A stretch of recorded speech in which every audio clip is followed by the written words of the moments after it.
Hello. Thank you for your interest in the extended art program. I'm Mr. Luzak over at Countryside.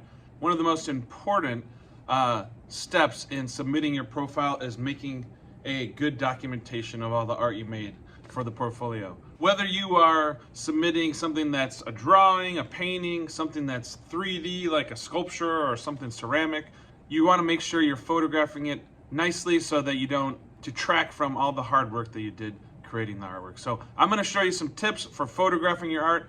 I'll photograph something that's flat, and then I'll photograph something that is a 3D object, and then I'll show you where to submit it. Here's the area where I'm going to photograph my artwork. I have a lamp over top. I don't want to cast any shadows. If I was by a bright window, I would have done that, but it was a cloudy day. So I want to have it nice and bright so I get a good photograph. So now I'm in my iPad. I'm setting up.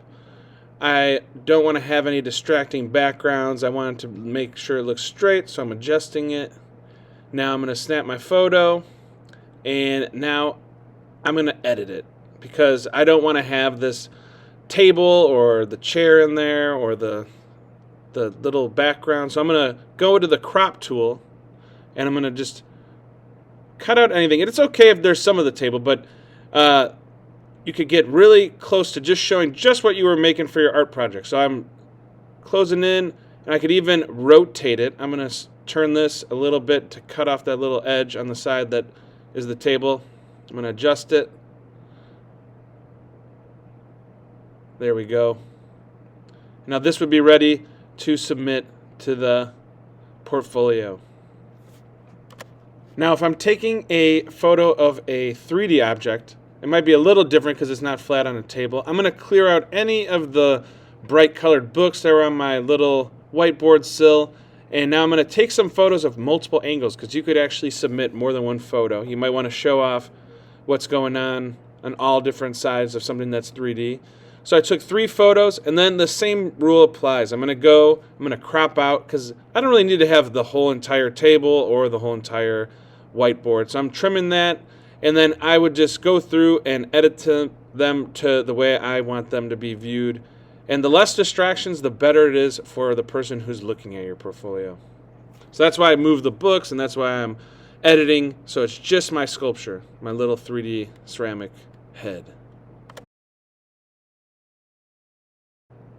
Now it's time to submit your artwork. So there's the form online that you are going to be typing your information in. There has spots for all the schools you belong to. I'm going to mark Countryside because I work there. Make sure you put your art teacher in there for what school you go to and all other information that you need to put. So I'm more curious about uploading my photos. So I'm going to browse, and I'm going to go to my photo library. Oh, look, there's my edited free choice of my painting that I did. So I'm going to upload that. And now there is a spot for you to upload a little description and tell the person who's looking at your portfolio about your art. So I'm going to write, this is a free choice painting I created using acrylic paint and symmetry. This description is really helpful for the people that are looking at your portfolio so they understand what materials you used or why you made the artwork that you're doing. So please fill that out. If you need help submitting your portfolio, definitely ask your school's art teacher because they'll be able to steer you in the right direction. Good luck uploading your photos. I know they'll look great.